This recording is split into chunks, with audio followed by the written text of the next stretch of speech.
მოდით აი საოცარ ადამიანზე სასაუბროთ. ახლა სტუდიაში მოვიწვიოთ მისი უახლოესი მეგობარი და ადამიანი, ვისთანაც უმჭიდროესი შემოქმედებითი თანამშრომლობა აკავშირებდა. ეს გახლავთ ჯემალ ბაღაშვილი.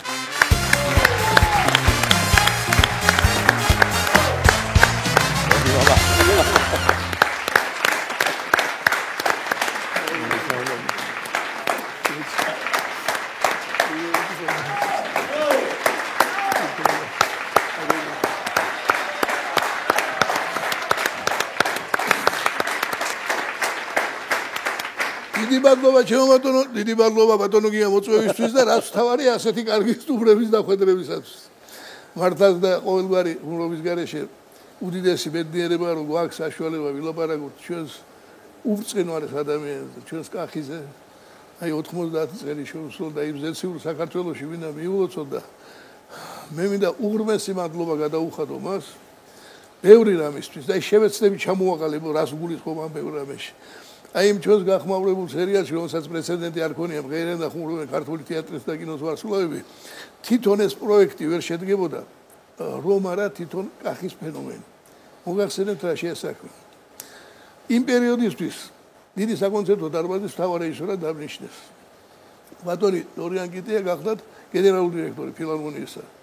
ამას წინ უძღოდა ივერის მრავალრიცხოვანი ანშლაგები, როგორც კონცერტების, ასე მუსიკების ხრიდან და ერთადერთი რაც მე მევალებოდა უმთავრესი იყო ის რომ გაბეგრძელებინა ეს და რაც შეიძლება მეტი კონცერტით დაბეთვირთვა სახელმწიფო საკონცერტო დარბაზში. მას შესაძლოა საჭირო იყო ახალი საკონცერტო სერიალის მოფიქრება, რათა რაოდენობა მეტი ყოფილიყო და ხარისხიც შესაბამისი. კარგი ხანია მინდოდა რომ აი ეს პროექტი განმეხორციელებინა და ოღონდ დიდ სირთულეებთან იყო დაკავშირებული და ამას თავიდანვე ხვდებოდი. გივი მერიკაშვილთან ძველი მეგობრობა მაკავშირებდა და იოლად მოვილაპარაკეთ რომ ერთ-ერთი წამყვანი თუ ეს შედგებოდა პროექტი უნდა ყოფილიყო გივი. იქვე ბატონ დორიანსაც მომახსენდა გივისაც რომ მხოლოდ კახის ხედავდი მის გვერდით. რამოდენიმე კანდიდატურა დამისახელეს, მაგრამ არ მივთხარა ასეთი აჩვენებული უბანი მქონდა წინასწარ რომ ან ეს გამოვიდოდა და შედგებოდა სხვა დონეზე, ან შეიძლება საერთოდ გამოსულიყო. თამთამდა დორიანი, მაგრამ გივი მითხრა რომ მიუხედავად იმისა რომ უახლოესი კაცია არ დაგთანხმდება ეგრე იოლად. შენ ვერ წარმოიდგენ როგორი დამოკიდებულება ესტრადისადმია. ჩვენო სულ ყველა საკონცერტო ბრიგადები ასე ერქვა მაშინ. გვეშვენება ხოლმე იმ დროს ჩვენი დაბალი ხელფასი რაღაცით ხონა კომპენსაცია გავაკეთოთ ამ მიზერული ხელფასისა და გავდივართ ხოლმე ასე თქვა დაბატების შემოსავლის სახით ამ საკონცერტო ბრიგადას, საესტრადო ბრიგადებში. რაიონებში საქართველოში დიდებულად ხვდებიან ანაზღაურებას გვაქვს, მაგრამ ყველაფერი გზია. 80 მაინც ეგ ჯაბაგირი. ვერაფრით ვერ დავითანხმეთ რომ აი ერთ ბრიგადაში ვეს ერთხელ მაინც წამოსულიყო. იმდენად შეყვარებული იყო თავის პროფესიაში, იმდენად ამაღლებულად უყურებდა ამას და თეატრის ამდენი რაინდი იყო ერთი სიტყვით და სხვაგან ეს ვერ წარმოედგინა. ახლა მე ეს რატომ მქონდა ამოჩენებული, იმიტომ რომ არაერთხელ ყოფილვარ სუფრაზე და ნუ ფეიერვერკს ახდენდა, ახლა არ გინდა თქვენ ამის ახლა და ამ თავის ვულკანურ ენერგიას არ მქვევდა, შეიძლება შეხა გადასახიერებდა რამოდენიმე პერსონაჟს ერთდროულად მღეროდა, ცეკვავდა. დაბადებული იყო ესტრადის კონფერენციად, მაგრამ ასე თავის თავს ვერ ხედავდა, არაფრად არ თვლიდა მას. პროფესიად ვერაფრის დინებით ვერ წარმოედგინა ეს. და დამაინტერესა ამ საუბარში რომ რას უფრთხის. მას წარმოედგინა რომ ესტრადა ესეთი რამე რომ აი წამყვანი შენახარ და აბა კახი ახლა გადაცვალე გადი ერთი კაი რამე გააკეთე და ეს ხალხი გაამხიარულე. ხოლო თეატრის სპეციფიკა გამომდინარე კაც ეს ნაფიქრია განკლდიაშვილს, ან პოლიკარპე კაკაბა, ბრეხტს, ან შექსპირს დაუწერია, შემდეგ აიღებს სახიობი, თავის ქურაში გამოატარებს რეჟისორი ცალკე და შექმნის სახეს. აქ ეს არ არის. მივხვდი რომ ესე იგი სცენარის ნაკლებობა მნიშვნელოვანია. არ დავიზარე კიდე ერთი შეხვედრა დავთქვით და გავათენე ერთი ორი ღამე და რასაც ფიქრობდი ის ნაზრები დეტალურად გადავიტანე ამ სცენარში. ვინანია მონაწილეები, ვირაც აკეთებს, რა ურთიერთობა აქვს კონფერენციაში, ერთმანეთში ვისთან უნდა იმღეროს, სიმღერა მოეწონა ძალიან. ვისთან უნდა იმღეროს, ვისთან. აი ამან გასჭრა ეთყობა რომ წაიკითხა სცენარი, მიხვდა რომ ეს ეგრე არ არის სერიოზულად და იმასაც მიხვდა რომ მათ ღირსებას როგორც დიდი მსახიობისას უფრთხილდებიან და მაგლახად არაფერს შეკადრებენ ისეც რომ ღირსება შეულახო. მაგრამ ჩანაფიქრი ხო კიდევ უფრო დიდი იყო.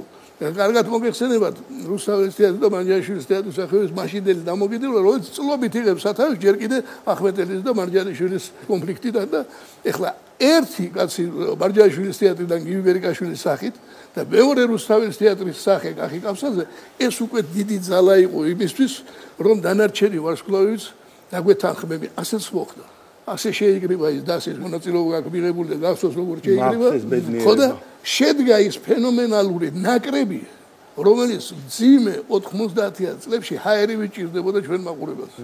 ეს იყო საოცრება. კახი ღეროდა კიდეც, ეგვავდა კიდეც, იუმორისტულ ნომრებში იღებდა მონაწილეობას და რაც თავარია ეს ხალხი, რომლებიც არ ვიცი მანამდე ერთმანეთში როგორ დამოკიდებულებაში იყვნენ, როგორც ამ მომენტ სპექტაკლებსაც არ ესწრებოდნენ ერთმანეთის ასე პერიოდი იყო, ხო? იყო პერიოდი. დიამეტრალურად შეიცვალა დამოკიდებულება ერთმანეთსა და შედგა ერთი დიდი მეგობრული გუნდი დარწმუნდნენ რომ ამ ერთიანობამ სითბო, სიყვარული და სიგეთის მეტი არაფერი მოიტანა, როდესაც სამ თვეს 92 კონცერტი ჩატარდა. პირველი. აი აქ მინდა უდიდესი მადლობა გადაუხადო იმისათვის რომ დაგვთანხმდა და პროექტი იმ დონეზე შედგა როგორც ჩვენ წარმოგვედგინა და გსურდა ეს უდიდესი ვაზრია და მეორე ისეთ დონეზე აწია თამასა პროფესიონალიზმისა კახი და დუეტმა გივისთან ერთად აი ამ დუეტმა ისეთი დონის რეპეტიციები ისეთი ინტენსიური დატვირთვას უძლებდნენ და იღებდნენ თავის თავზე რომ ამის შემყურე ნებისმიერ მსახიობს ახალგაზრდა იქნებოდა იცოს ზოგადად არაფრით არ შეიძლება და საკუთარი ღირსების შელახვად მიეჩნდა ნაკლები რო გაეკეთებინა და შენ წარმოიდგინე რომ შემდეგ ეს გადმოვიდა პროექტში ბარიბარში და უმეტესად იუმორინაში სადაც ჩვენ დასაბედნიეროთ თითქმის 30 წელი ერთად ვიმუშავე და დღეს როცა ამდენი საუბარია რომ ამდენი ხანი ასეთი პოპულარობით როგორ სარგებლობს იუმორინა სწორედ აი ამ დუეტის დამსახურება თამასა აწეული იყო ისეთ სიმაღლეზე რომ იმის მერე ვეღარავინ ვეღარ დაშოროს ამისთვის კიდე ერთი მადლობა. ახლა კიდე ერთი მადლობა ამბერად ჩელსიმერის, რომლის მეშვეობითაც დაიბადა ერთ-ერთი საუკეთესო ნომერი კახისა. ეხლა ყველას გახსოვთ ნომრები კახის და გივის ელიბო გახსოვს. როგორ არა? ფანტასტიკური ნომერი იყო. ძალიან მემადლიერებოდა, მაგრამ რატო იცი რომ რადგან ნოსტალგია ქონდა რომ ყოფილიყო მაქსიმალურად თეატრალიზებული ნომერი, შევეცადე რომ მაშინ მექსიკური სერიალები იყო მოდაში. ესენი იწყებდნენ საუბარს რომ კაცო რატო მექსიკური სერიალები გავგერძელები და ღვინის ქურდები რა ღვინო გვაკლია თუ ქურდებიო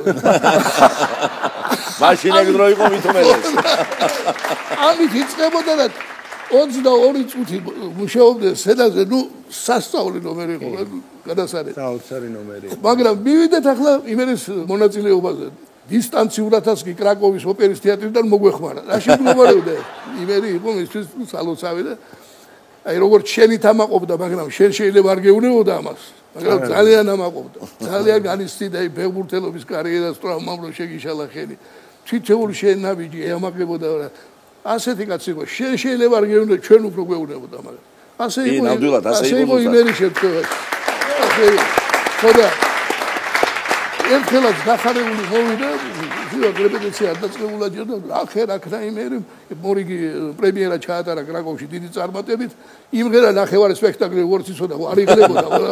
აი ეს ასე შეასრულა, ესე შეასრულა. მე თავის შეიქო რომ კაცო მე ნაკლებად კი არ ვიმღერებდი, მაგრამ არ გავაკეთებდი თეატრმა გადაწონაო, თორეო და ამ თორეს უაყურა ფიგაროს გავატინის დაწყვეტი. რა ფიგარო, რა. მოიცა მეთქარი დაჩერდა ვაი მე გონი რაღაც დავაშავე უფრო მკვახეთ ხო მაგრამ ახლა შეარბილა საერთოდ თან იწოდა რა მიხვდა მე ვთქარი დააშავე კი და დიდი შანაბიქრის იდეა მოგვაწოდე შენ მაგით და მოკლედ ვიყვანეთ ბეროში არა უკაცო სცენაზე სერიოზულად კიდე მომღერა არა ვთქარი ტექსტი გექნება სპეციალური ტექსტი გამოვიდა ეს შესანიშნავი რომელსაც კახი კავსაძის ერთი დღე არაჩვეულებრივი ნამღერი დავამატო მინდა რომ აკომპანიმენტს აკეთებს ბატონი გია აი ესე გენიალური აკომპანიმენტი ბატონი კახისგან მომდინარეობდა ეს მოხდა ჩვენთვის საკუთარი უდიდესი პატივი და სიამოვნებაა ყველაფერი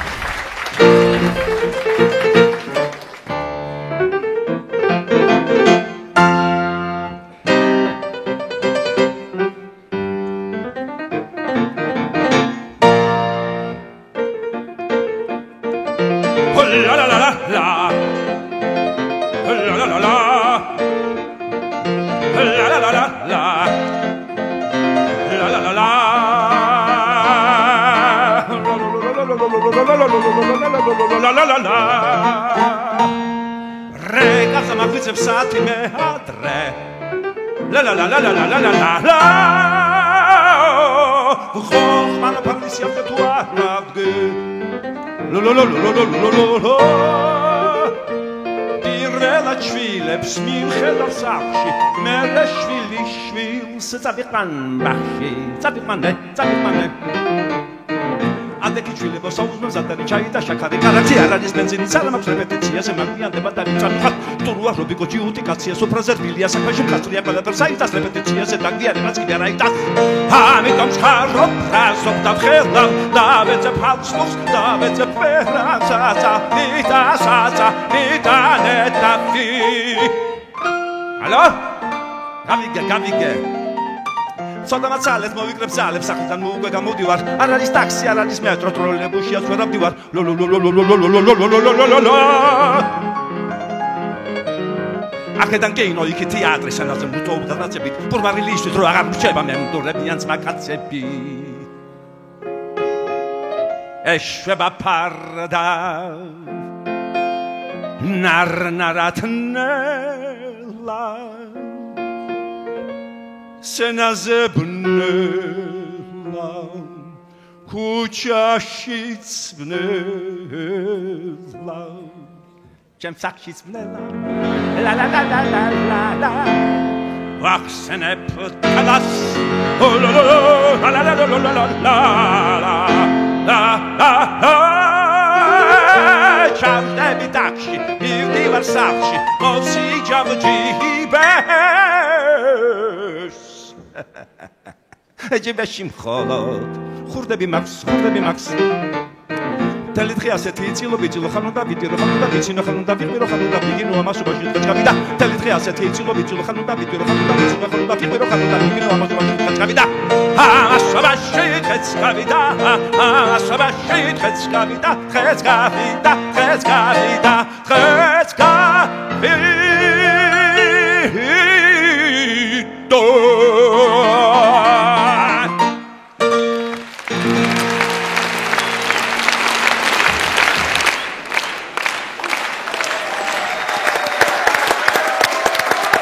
ძალიან დიდი მადლობა ყველას დღევანდელი საუბრისთვის, რა თქმა უნდა ბატონი კახის გახსენებისთვის. კახი კავსაძე ხმად ვარ გარწმუნებული, რომ სამარად ჯამოთ ემახსოვრება ქართულ მაყურებელს.